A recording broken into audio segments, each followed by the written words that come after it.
என் அன்பு குழந்தையே, இன்று உன் அப்பன் நரசிம்ம பெருமாள் உன் இல்லத்திற்கே வந்து அமர்ந்து விட்டேன். என் செல்ல குழந்தையே, நான் உன் இல்லத்திற்கு வந்து அமர்ந்து விட்ட பிறகு நீ என் வாக்கினை ஏற்காமல் செல்வாயா? நிச்சயமாக சென்று விட மாட்டாய் என்ற நம்பிக்கையில்தான் உன் அப்பன் இப்பொழுது உன்னோடு பேச வந்திருக்கின்றேன். என் குழந்தையே, உன் வாழ்க்கையில் உன்னை சுற்றி நடக்கின்ற ஒரு விஷயத்தை பற்றி நீ இன்னமும் உணராமல் நின்று கொண்டிருக்கிறாய். பல கஷ்டங்களில் இருந்தும் உன்னை காக்க இந்த அப்பா இன்று இந்த செய்தியை உன்னிடத்தில் சொல்லிவிட வேண்டும் என்று தான் இந்த நேரத்திலே உன்னை தேடி வந்திருக்கின்றேன். என் பிள்ளையே, உன்னுடைய குடும்பத்தை சுற்றிலும் ஒரு சதி நடந்து கொண்டிருக்கின்றது. இந்த சதியை செய்கின்றவர் வேறு யாரும் இல்லை, உன்னுடைய குடும்பத்திற்கு மிகவும் அருகாமையில்தான் இருந்து கொண்டிருக்கிறார்கள். எத்தனை நாட்களோ அவர்கள் நல்லவர்கள் போல உன்னிடத்திலே நடித்து கொண்டிருந்தார்கள். இப்பொழுது அவர்களுடைய வேலையே உன்னுடைய குடும்பத்தின் மீது திசை திருப்பியிருக்கிறார்கள். என் செல்லமே, ஒரு சிறிய சத்தம் உன் வீட்டில் கேட்டுவிட்டால் போதும், அவருடைய செவிகள் அப்படியே உன் இல்லத்தை நோக்கி வந்து விடுகிறது. ஒரு சிறு வார்த்தை கிடைத்து விட்டால் கூட அதை திரித்து பலவிதமான பேசுவதற்கு தயாராகவும் இருக்கின்றார்.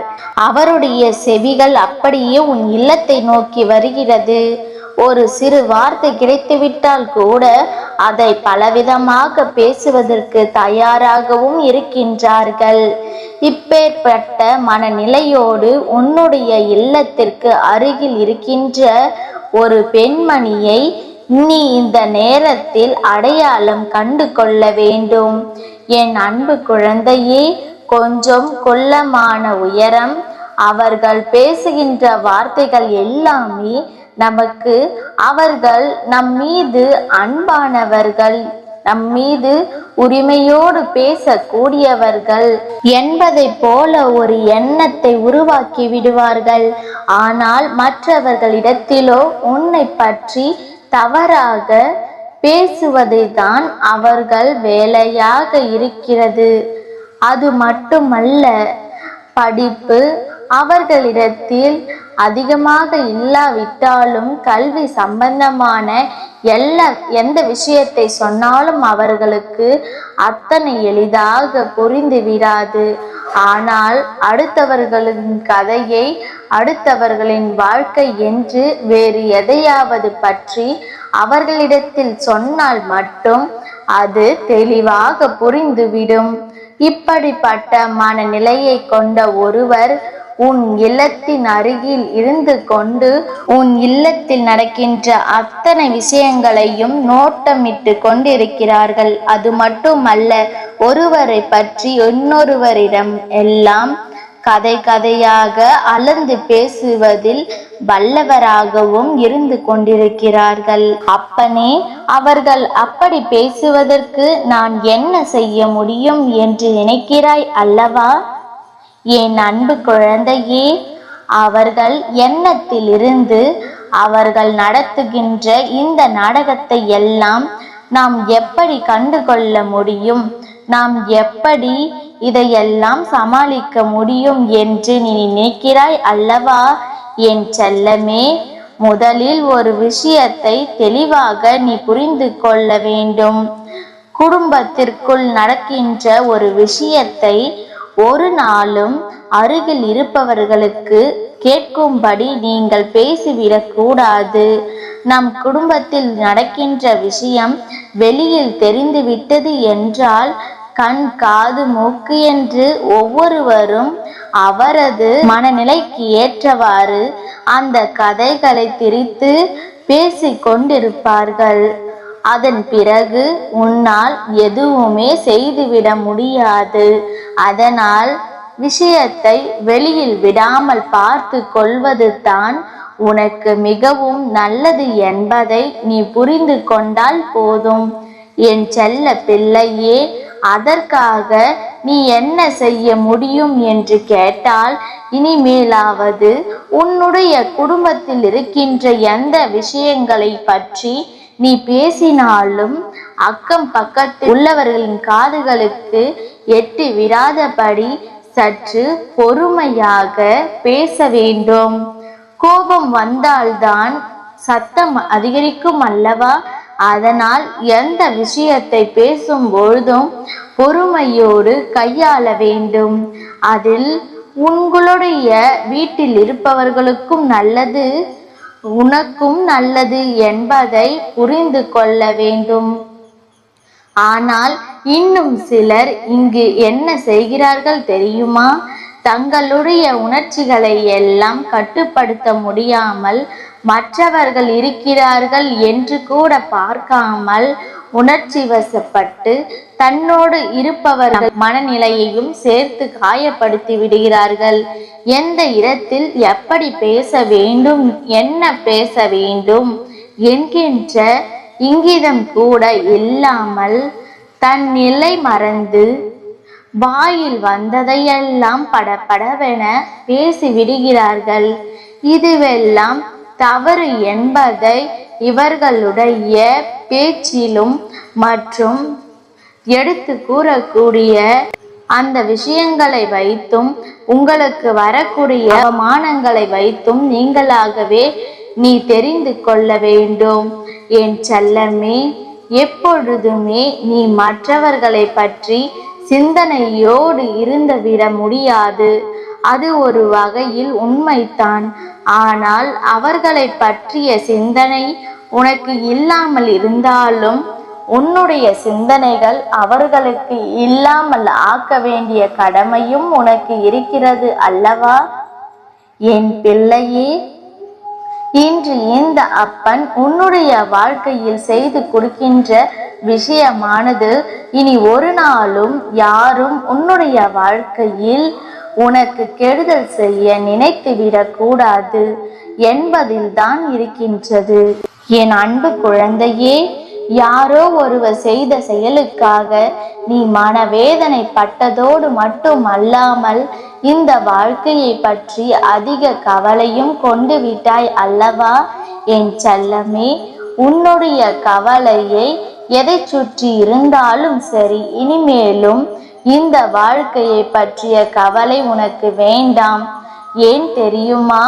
உனக்கு இது போன்ற கஷ்டங்களை கொடுக்கின்றவர்கள் இது போன்று வேதனை கொடுக்க வேண்டும் என்று நினைத்து உன்னுடைய குடும்பத்தை எந்நாளும் உற்று பார்த்து கொண்டிருப்பவர்களின் இல்லத்தில் அவர்கள் நினைத்து பார்க்க முடியாதபடி ஒரு பிரச்சனை வரப்போகின்றது. அது மற்றவர்களின் வாயில் வந்து விழத்தான் போகின்றது.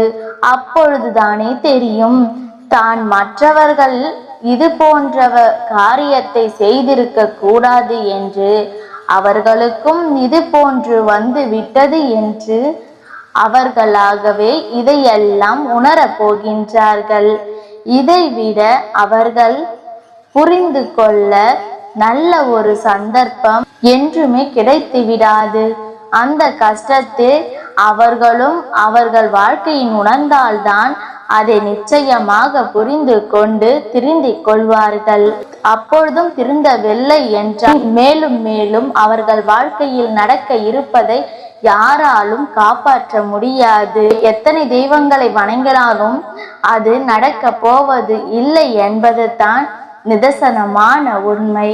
என் தங்கமே, அதனால் இன்று உனக்கு ஒருவர் வேதனை கொடுத்து விட்டார்கள் என்று நினைத்து நீ மனம் நொந்து போவதை நிறுத்திவிட்டு இனி எப்பொழுதுமே உன்னுடைய வாழ்க்கையில் எல்லாமே நன்மையாகவே நடக்கும் என்பதை நீ புரிந்து கொண்டால் போதும்.